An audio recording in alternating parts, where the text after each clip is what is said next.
Alec. Hi everyone, my name is Alex Schwartz and I am the faculty advisor to the Hill News, and I'll be moderating a panel discussion with these folks here. So my first question actually goes to Rick. What drew you to this story in particular, and was there a moment when you realized that this had to be a documentary? Yes. Really, the article that was near the beginning of the film, first of all, thank you all for having me here.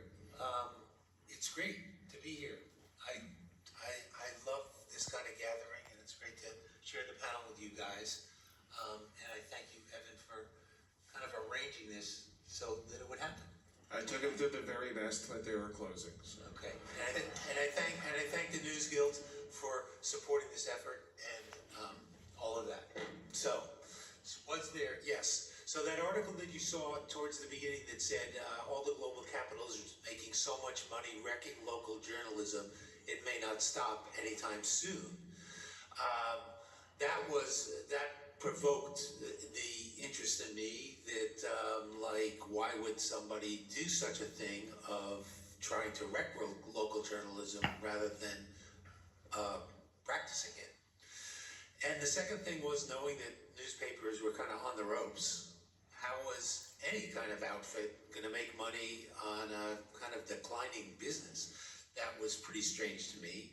And I read the article, and it talked about this so-called Denver Rebellion, where this editorial writer wrote blasting his hedge fund owner for not supporting journalism at all. And I read about all these newspaper men and women standing up for their rights and for the rights of community in the face of losing their jobs, possibly. And, you saw at least one did. So to me, it had the second part of your question, why should it be a documentary film? To me, it had all the elements. I mean, that's my bailiwick. I've been doing documentary film for 45 years. And, well, then it was more like 40 years. It was a long time ago when I started this. But it had an antagonist, the evil hedge fund, and it had the protagonist, the journalists sticking up for themselves, and this was a social issue thing, and gung-ho, and it just had conflict. That's the making of a film, and I couldn't resist. I'd been doing films on journalism throughout my career, not solely those types of films, but a couple of others. So this was the third in a trilogy, I guess you could say. And I dove in, and I started trying to find who would I talk to? Who were the journalists I would talk to? And each newspaper article that I read about this, led me to another person. And I think when I reached Julie Reynolds, I kind of knew I hit gold. Yes, you did. And from there, it was just keep pursuing the story. And even though I thought probably at the beginning it would take maybe 3 years, events kept happening. Gannett, and then the Tribune Company, and this and that. And I just had to follow it to a certain point. And after 5.5 years, all right, enough is enough, and wrap it up and get it out to the public before it becomes out of date. So that's the brief story of that. My next question is for our local journalists here. How have you seen the issues portrayed in the film, like budget cuts, reduced staff, or outside ownership, play out in your own newsrooms, like the Mercury? Well, there is no longer a Mercury newsroom. That building was sold, and it may soon be luxury apartments. The Mercury newsroom is the attic in my house on Fifth Street, which is rather crowded. When I started here in 1997, there were, I want to say, Chuck, you might know the answer to this. I think there were about 19 people in the newsroom, either who were working. Okay, so that, right, so 20, 25 people. Yeah, we had copy editors back then. And so now that is been reduced to myself, to my editor who works out of his house up near Reading, Tony Farillis, and to Carl Hessler, who covers the Montgomery County Courthouse, but not just for the Mercury, but for all of the digital first newspapers in the area, including Norristown and Lansdale and the Daily Local and all of that sort of stuff. And so the deeper answer to your question is things don't get reported. I discovered in February that the one year I decided not to call the East Coventry Township manager and ask how their budget was going, and I thought, well, they haven't raised taxes in like 10 years. This won't be any different. Well, this was the year they raised taxes by 30%. And I didn't report on it because I didn't know about it, because I was covering one of half a dozen other stories that of equal import that needed to get covered. So the short answer to your question is things get missed. I can envision, though, like an objection to a lot of what happened in the film, though, that the way that we do journalism, especially in the internet age and the age of social media, the old way of doing things is a bygone era. It's not coming back, right? And so I was curious as to how would you answer that objection, right? That someone might say that journalism can no longer be profitable.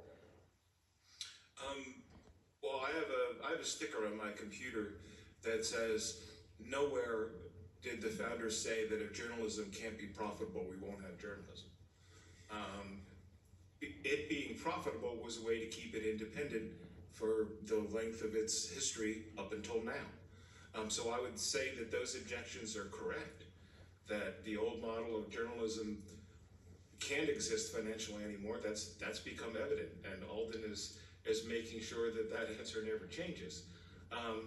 What I'm more interested in is the last part of Rick's film about, so what do we do now? Because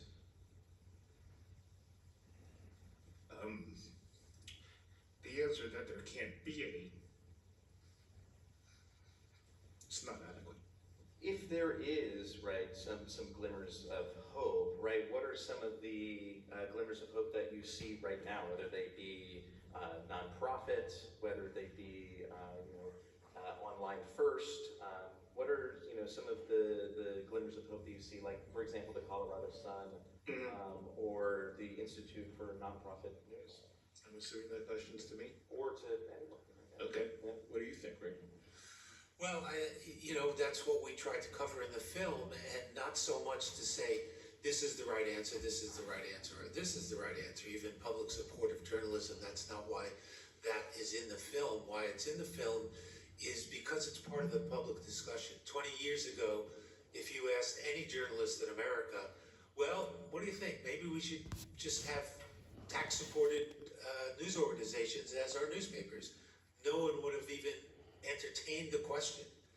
But it became apparent to more and more people, and I think we've kind of reached the tipping point there, that it's not profitable right now. We don't have a business model.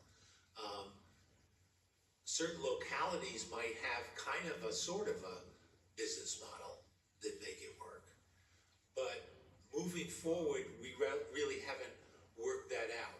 But I think the experiments, the door is closed, but windows open, or is it the other way around? I can't remember what the axiom is.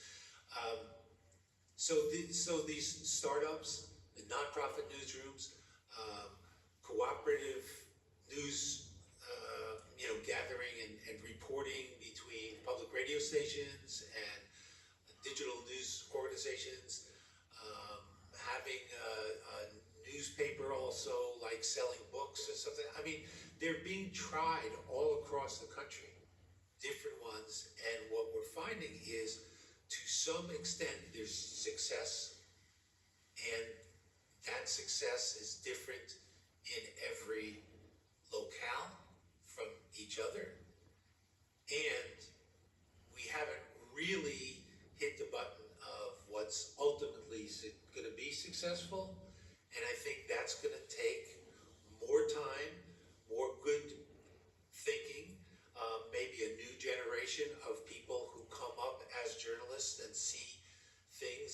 some of us old farts don't see, you know. And a recognition in across the board in communities that journalism really is essential. And we can't let it just go away any more than we would let schools or fire departments or police, or, you know, these things are essential to make democracy work. That's where I'm coming from. I think it'll be different in every community. I don't think there is one solution anymore. I know in Atlanta, the journalists from the Atlanta Constitution who have left are training individuals in neighborhoods to cover their own neighborhoods. So it would be like a Pottstown Facebook page, but with real news instead of everyone calling each other names. So, you know, and that might not work in Austin, Texas, and that might not work in Minnesota, but I think each community hopefully will develop their own alternative. Yeah, that was one of my takeaways actually as we experienced our sort of demise or killing, if you will, was that. Excuse me, I'm on life support, Austin. Still got a heart. But was that ultimately, with the lack of accountability that we were able to gain against hedge fund ownership, was that what I ultimately arrived at was that it has to go back to the beginning. And that's what we're seeing with those nonprofits and the startups and the different locations, is that is the rebirth, is that if you can't beat the hedge fund ownership, it has to begin anew. I have a new perspective on it though, in my new position. So I was Mercury sports editor until last year. I'm now Penn Live sports director, so that's Central PA based. And what I've experienced there is a really business-minded approach, that every decision I'm looking at metrics and numbers and subscription rates, and it is not the identity that most of us came into the business with, which is doing good journalism. It is that. There's a lot of that, but it's also what is the financial side of what we're doing, and that changes the mathematics on it a little bit. But that is one side of the model that I'm experiencing now. But it is like to your point before, which is it's not the same in every place. We've seen different ownership models. We at the NewsGuild represent 13 different media companies and newspapers in Pennsylvania, New Jersey, and Delaware, Lancaster, Harrisburg. The Philadelphia Inquirer and Daily News is owned by a nonprofit. The Lenfest Institute for Journalism owns the Philadelphia Inquirer and Daily News, which is still a for-profit enterprise. So they have to make money, but they don't have hedge funds no longer knocking on the door or demanding profits. We see that model, a nonprofit model in Spotlight, PA, which is one of our newest properties that we organized and bargained a first contract with very little pushback from the employer. He basically accepted all of our proposals and bargained a very fair contract for his employees there, 18 journalists. Lancaster and Harrisburg, same thing. We won a labor board election and we're preparing to bargain a contract. Those are nonprofit owned properties. So getting away from the Alden model, where we sadly represent 7 Alden owned newspapers in Pennsylvania and New Jersey, there's no investment in their employees, zero. We are bargaining 7 contracts right now simultaneously, including the Pottstown Mercury contract. And the fact that we're using... Looking for good news here, Bill. Absolutely.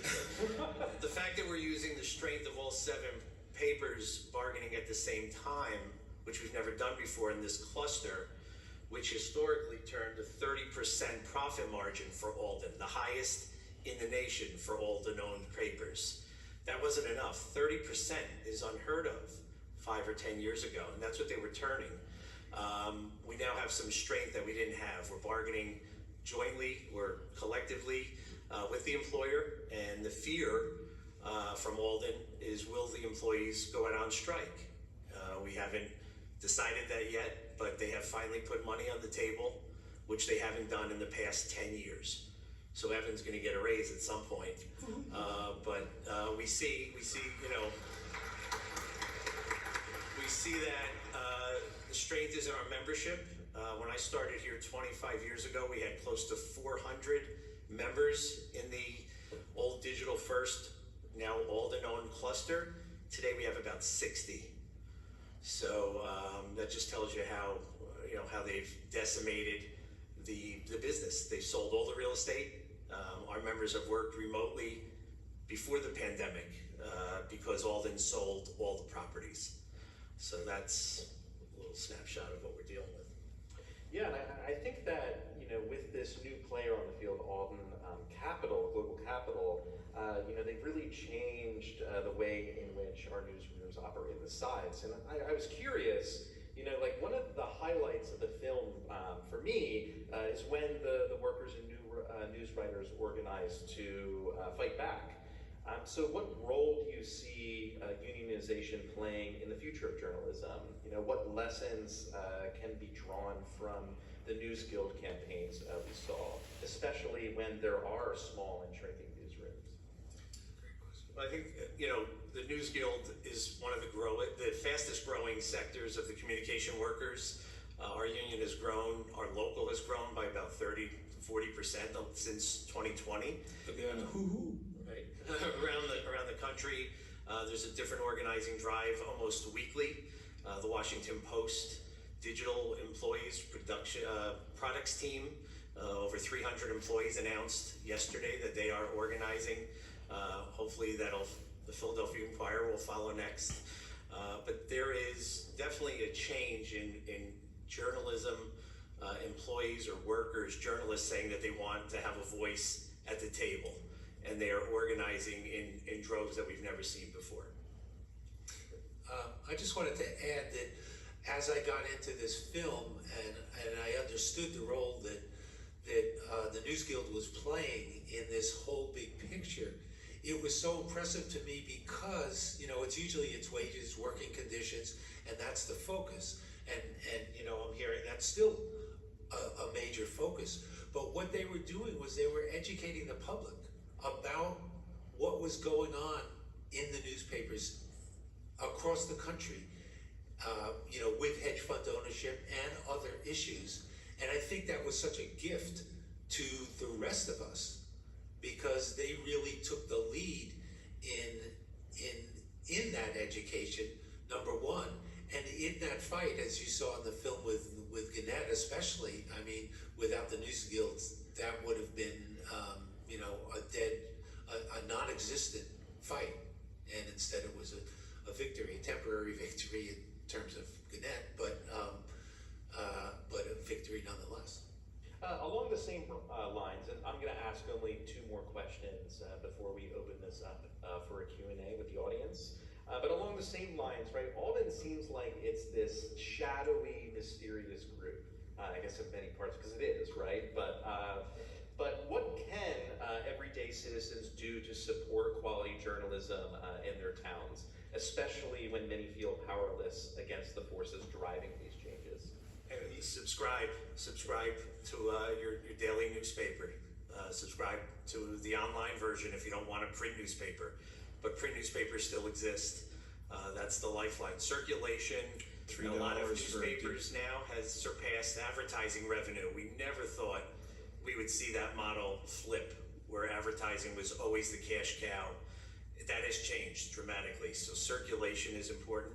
Subscribing to your local newspaper or a newspaper is really important. Digital cost for a year at the Mercury, only $3. It's a bargain. And I think, you know, support for all local news organizations, even if it's not newspapers, if it's startups, if it's your local radio station, and seek out, you know, multiple local news organizations who's delivering the news, and are, you know, are they reputable? Do they, you know, do a little bit of research on who's doing that.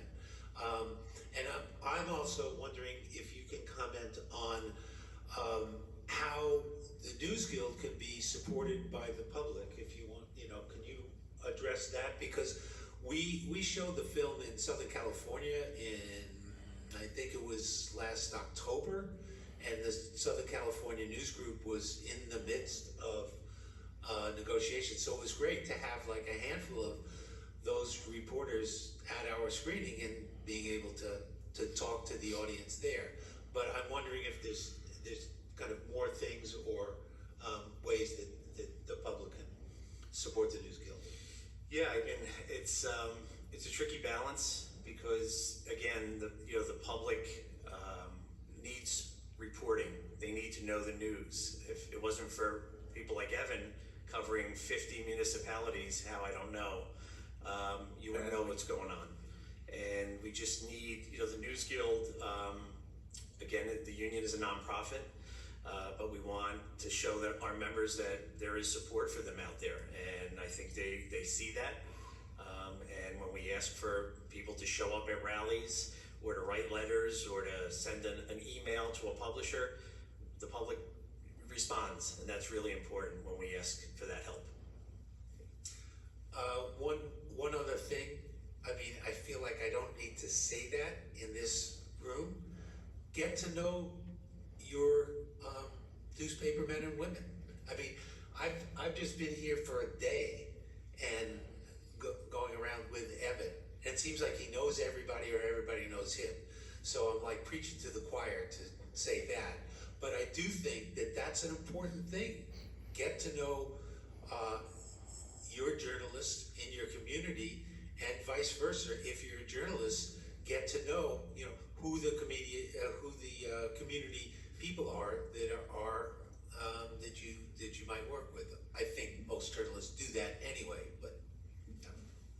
I think it's also worth mentioning that we need to change the mentality about the news and this information that we desire and treat it like a commodity and not like a free good, which is what happened around the turn of the century, that everyone decided that the news should be free. Well, no, you don't go to the grocery store and get the milk for free. Also, the news that you're seeking to be informed about your community, your life, all these different things, it is also a commodity. And I think sometimes we all fall into that default of, you go to a new website, oh, there's a paywall, I'm not paying for that. That's all part of the equation here, is to actually pay for the thing that you're seeking, even when it comes to the news. And that's all part of how this ecosystem grows back, is that we don't shudder when a paywall shows up. It's actually a way to embrace that entity and its growth. All right, and then right before we turn it over, as a faculty advisor to a student newspaper, I'd be remiss if I didn't ask about student journalism. Where do you see the place of student journalism today in the kind of journalism landscape, especially in an environment where local news is rapidly evaporating? I'd like to say right away, particularly at college level, they are on the front lines. Oh, yeah. And they do not have the protections that we do. There is no union, unless I'm mistaken, Bill, that represents college journalists. And they're there at protests about what's going on in the Middle East, and they are covering stories about people who protest being deported, and it won't be long before the people who are reporting about the deportations get deported themselves.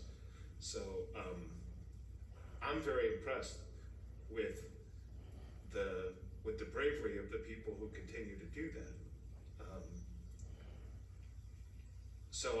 The short answer to your question would be, it's invaluable, because just like you have John Oliver explaining how the local news is part of the ecosystem for the TV news, what the college journalists are covering, what the student journalists are covering, the student journalists who are not being paid are covering, is feeding the rest of the national journalism about what's going on those college campuses, and right now that is absolutely one of the front lines of American democracy.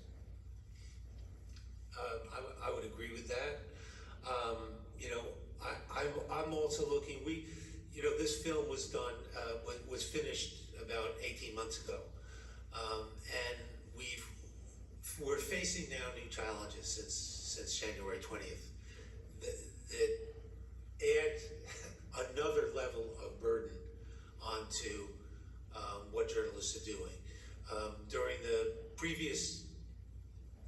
administration,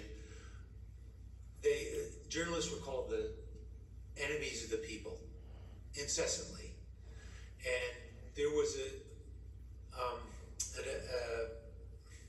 an editorial, an op-ed piece that was circulated during that time. And, I look at the major news organizations like the New York Times and the Washington Post and the LA Times and maybe even NPR. And I really feel like they're dealing with this latest threat as if it was business as usual, and it's not business as usual. But that's not true throughout the country. So in Vermont, there's a small newspaper called the Barry Montpelier Times Argus, and they dug out that op-ed piece that was circulated in 2017, and they published it again in response to the notion that journalists are the enemy of the people. And this is how it starts. We are the enemy. It's true. We say that with no hesitation. If you abuse power, we are the enemy. When you use propaganda to mislead the people, you are the enemy. If a public official deliberately hides documents or closes meetings, we are the enemy. We will come after you if you are an oppressor of the underprivileged. We will never allow anyone to silence the voices and opinions of others. If you ignore laws and human rights, you are the enemy. And it goes on for several paragraphs after that. And to me, I think that's something, when you see journalism that is timid, that is soft, that is not going after abuse of power, which after all is the height of good journalism, exposing abuse of power.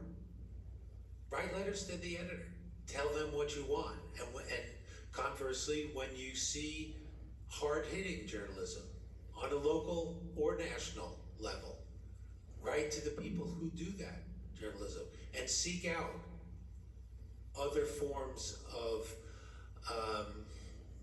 news proliferation or people making blogs.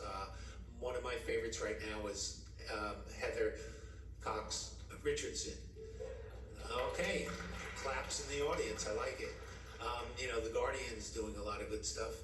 Other people, The Contrarian is another one. So look for other places other than the old tried and true, and maybe it's the old and tired too. So that's just another thing to think about. All right, well, we can open this up to a Q&A with the audience if you have any questions. I have two people floating with some mics.